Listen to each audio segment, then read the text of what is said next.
Hello hello hello everyone welcome back to my channel time capture. কেমন আছো তোমরা? আশা করি তোমরা খুব খুব ভালো আছো। তো টাইম ক্যাপচার চ্যানেলে তোমাদের আরো একবার ওয়েলকাম।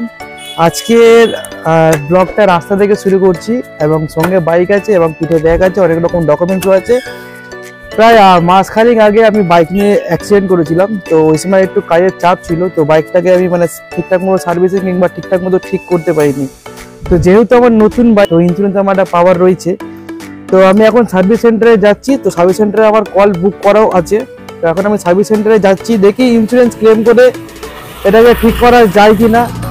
আর যদি ইন্স্যুরেন্স ক্লেম যদি না হয় তাহলে নিজের পকেটের পয়সা যাবে। তো আজকে ভিডিওটা আমরা এখান থেকে শুরু করছি এবং আমরা সার্ভিস সেন্টারে যাব এবং ওখানে কি বলে, কি প্রসেস আছে এবং ওদের কি ফর্মালিটিস আছে সেইগুলো করব। তো চলো ভিডিওটা তাহলে এখান থেকে শুরু করা যাক। তো লেটস স্টার্ট। প্রায় সপ্তাহখানিক পর বাড়ি থেকে বেরিয়েছি, আর যেহেতু এই কটা দিন ঘরেই ছিলাম, যেহেতু সূর্যের শরীরটা খারাপ ছিল, সেই কারণে ঘর থেকে সারাটা দিনই বেরোতে পারিনি, মানে একদমই লকডাউনের মতো আটকে পড়েছিলাম। তো এমনি সময় যখন সূর্য কাজে যায় তখন বিকেলবেলার দিকে সময় হলে মায়ের সাথে বেরোই, নইলে সূর্যের সঙ্গেই বেরোই। কিন্তু এই কটা দিন না আমি বেরিয়েছি আর না সূর্য বেরিয়েছে। তো দুজনে মিলে ঘরে খারাপ লাগেনি, মানে সময়টা খারাপ কাটিনি, বেশ ভালোই কেটেছে। দুজনা গল্প গুজব করেছি, খানিকক্ষণ টিভি দেখতে আমরা খুব ভালোবাসি। কি বলতো, ওই সাইলেন্ট মুডে একদম ঘরটার বন্ধ করে একদম একটা ভূতের বই কিংবা হাসির বই এরকম দেখতে খুব বেশি ভালোবাসি আমরা দুজনই। তো সেই কারণেই সময়টা বেশ ভালোই কেটেছে কটা দিন। আর এখন এই কটা দিনের পরে যখন এতদিন পর বেরিয়েছি, তো একটু অন্যরকম লাগছে, বেশ ভালোও লাগছে। আর ওয়েদারটা না একদম ভালো আছে, মানে ঠান্ডা ঠান্ডা ওয়েদারই আছে, খুব বেশি গরম নেই, আবার বৃষ্টিও নেই। বৃষ্টিটা নেই বলে রাস্তাঘাটে বেরোতে পেরেছি, নাহলে এই সময় বৃষ্টি হলে যাওয়াটা খুব অসুবিধারই হয়ে যেত। তাও মনে হচ্ছে মেঘলা যা আকাশ করে আছে, হয়তো বৃষ্টি হতে পারে, এটাই ভেবে ভেবে যাচ্ছিলাম আমি। তো এখান থেকে রুবি ক্রস করলাম, আর এই সব জায়গাগুলোর আমার ভীষণ ভালো লাগে। কি বলতো, এই আরবানার জায়গাটাতে আমি এর আগে 2-3 বার এসেছিলাম, তো আমার বেশ ভালোই লাগে এই আরবানা জায়গাটায় আসতে। যেহেতু কারণটাও বলে দিচ্ছি তোমাদের কেন ভালো লাগে, কারণ এই সব জায়গাটার পিছন দিকের সাইডগুলো না ভীষণ গাছপালা আছে, অনেক মানে জনবহুল এলাকা আছে, আর ভীষণ নিশ্চিন্ত একটা শান্ত পরিবেশ থাকে, সেই কারণে আরো যেন বেশি ভালো লাগে। আর বলতে গেলে আমার বাবা এই সব জায়গাতে প্রত্যেক সানডে করে ঘুড়ি ওড়াতে আসে, হ্যাঁ খেলা করতে আসে বন্ধু বান্ধবের সঙ্গে। আর এই সব জায়গায় নাকি অনেক সাপ টাপও দেখতে পাওয়া যায়। তো আমি বাবাকে মাঝে মধ্যে বলি যে তুমি দেখেছো বলে হ্যাঁ মাঝে মধ্যে দেখতে পায়। তো এখন চলে এসেছি আরবানার একদম কাছাকাছি। তো আরবানার সামনের দিকটা আর একটা বিল্ডিং হচ্ছে, তো যে কারণে পেছনের বিল্ডিংটা ঢাকা পড়ে গেছে, যেটা পেছন সাইডে ছিল আর কি। সামনের দিকটা এই বিল্ডিংটা হয়ে যাওয়ায় পিছনের দিকের বিল্ডিংটা আড়াল হয়ে গেছে। তো শুনেছি এখানে সব হিরো হিরোইনরা থাকে আর কি। তো জায়গাটা বেশ ভালোও লাগে। আগে তো এই জায়গাটার পরিচয় অতটা কেউ জানতেও না আর থাকতেও না, আসতোই না বলতে গেলে। হয়তো খুব বেশি বছর হয়নি এই জায়গাটা এতটা ডেভেলপ হয়ে গেছে, আরো হবে, এখনো বাকি আছে আর কি। আর কথা বলতে বলতে আরবানার কাছাকাছি তো চলেই এলাম, আর এখন চলে যাচ্ছি সেই রাস্তাটা দিয়ে, যে রাস্তাটা আমার খুব পছন্দের। হ্যাঁ, এইসব রাস্তাগুলো আমার ভীষণ ভালো লাগে। আর সূর্যের সঙ্গে এটাই গল্প করছিলাম যে বেশ কয়েকদিন পর বেরিয়ে বাড়ি থেকে বেশ ভালো লাগছে কিন্তু। আর সকালবেলা ব্রেকফাস্ট তো কমপ্লিট করেই বেরিয়েছিলাম দুজনে। আজকে মা ঘরে বানিয়েছিল চাউমিন, জানো তো অনেকদিন পর চাউমিন খাইছি আর ভীষণ ভালো লাগেছে। আর মায়ের হাতের চাউমিন খেতে কার না ভালো লাগে বলো তো, কমেন্টে জানাও তোমার মায়ের হাতের কোন খাবারটা বেশি ভালো লাগে।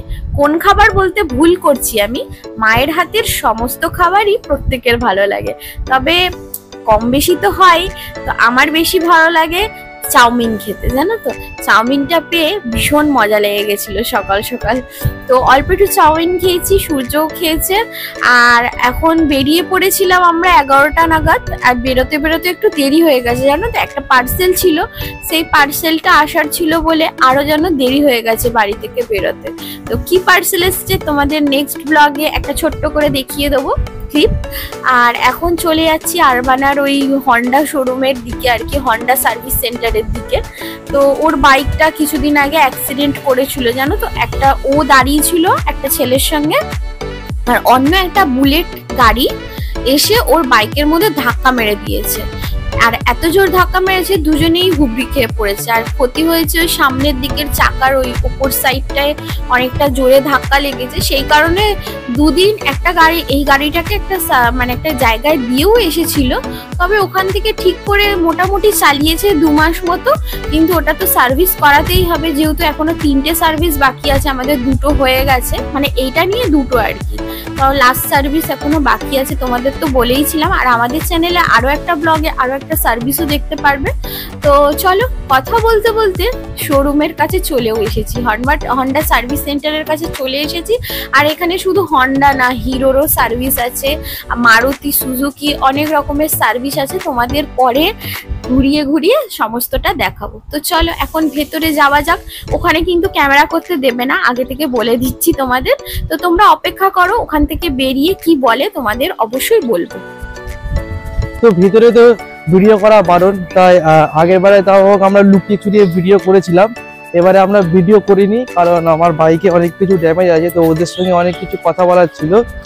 তো ভেবেছিলাম এখানে এসে ইন্স্যুরেন্স ক্লেম করব, বাট এখানে ইন্স্যুরেন্সটা ক্লেম করলাম না, কারণ 1.5 মাস আমার গাড়ি আটকে পড়ে থাকবে। তো আমার যেহেতু গাড়ি নিয়েই কাজ, তো আমার গাড়ি আটকে রাখলে হবে না। তো কথা বলে দেখলাম যে খুব একটা খরচ নয়, কম টাকার মধ্যেই আছে। তো আমি এটা মানে ক্যাশেই করিয়ে নেবো। এবং এখন আমরা যাচ্ছি একটু লাঞ্চ করতে বাইরের দিকে, কারণ ওদের এখন অনেকটা সময় লাগবে। ওদের কাছে কথা বলে আমরা জানতে পারলাম যে মোটামুটি আজকে বিকেলবেলার মধ্যেই বাইকটা আমরা পেয়ে যাবো। তো আমরা এখন যাচ্ছি লাঞ্চ করতে। তো পিছনে দেখো পিয়া নাক মুখ ছিটকে যাচ্ছে, কারণ এই জায়গাটা অনেকটা কাদা আছে, ওর কাদা একদমই ভালো লাগে না। এখানে আসলে প্রত্যেকবারই দেরি হয়, তাই জন্য আমার ভালো লাগে না। আসতে ভালো লাগে জায়গাটাতে, তবে এখানে আসলেই দেরি করে। আগের বারে এসেছিলাম বাইকের জন্য, সেইবারে একবেলা পুরো লাগিয়ে দিয়েছে। সেই জন্য আমি ভেবেছিলাম তাড়াতাড়ি এসে বাইকটা দিয়ে বাড়িতে গিয়ে খাবার দাবার খাবো সবাই মিলে, কিন্তু হলো না, কি করা যাবে। তো দেখা যাক কোথায় লাঞ্চ করতে নিয়ে যাচ্ছে, এখন কোন মুলুকে আমি জানি না, এখানের জায়গা অতটা চিনি না ভালোভাবে। তো চলো সঙ্গে থাকো। আমরা এখন যে জায়গাটায় আছি সেটা হচ্ছে আরবানার পিছন দিকটায়, এবং অনেকটা ভিতর দিকে সার্ভিস সেন্টার গুলো। তো এখানে মোটামুটি খাবার দাবারের দোকান নেই, তো আমাদেরকে হেঁটে মানে প্রায় 1 থেকে 2 কিলোমিটার মতো হেঁটে আমাদের তো বাইরে যেতে হবে। এবং যদি কপাল ভালো থাকে, যদি খাবার হোটেল যদি পাই, তাহলে আমরা ওইখানে গিয়ে খাবো। তো আমাকে একটু কালো লাগছে, তোমরা একটু অ্যাডজাস্ট করে নিও, দেখতে পাচ্ছ না বুঝতে পারছি। তো বাইরের দিকে যাচ্ছি, যদি কপালে যদি খাবার থাকে তো খাবার খাবো, আর নাহলে জল খেয়ে দুজনকে আজকে দিন কাটাতে হবে। তো চলো তো হোটেল খুঁজি। তো দুপুরবেলা অনেকক্ষণ খাবার দাবার খুঁজছিলাম, হোটেলে ভালো কোথাও পেলাম না, মনের মতো হলো না, সেই কারণে হ্যাঁ খাওয়ার মতো কোনো জায়গা ছিল না, লাস্টে ঘুরে ফিরে রুগীর সামনে সব জায়গায় দাঁড়িয়ে খাবার আছে। তো সেই জন্য আমরা চলে এসেছি মঞ্জিনিসে, আর মঞ্জিনিস থেকে চিকেন পাফ নিয়েছি। আর ও কি খাচ্ছ তুমি? এটা চিকেন পাই। তো নতুন আইটেম হয়তো, তাই তো? এখানকার দিদিগুলোর সঙ্গেও আমি কথা বলিয়ে দেবো তোমাদের, ওদের সঙ্গে আমার একটা ভালো পরিচয় হয়ে গেছে, ওদেরকে আমাদের চ্যানেলের নামও বললাম। তো এখান থেকে খাওয়া দাওয়া করে তারপরে শোরুমে যাব, দেখা যাবে বাইকটা হয়েছে কি হয়নি।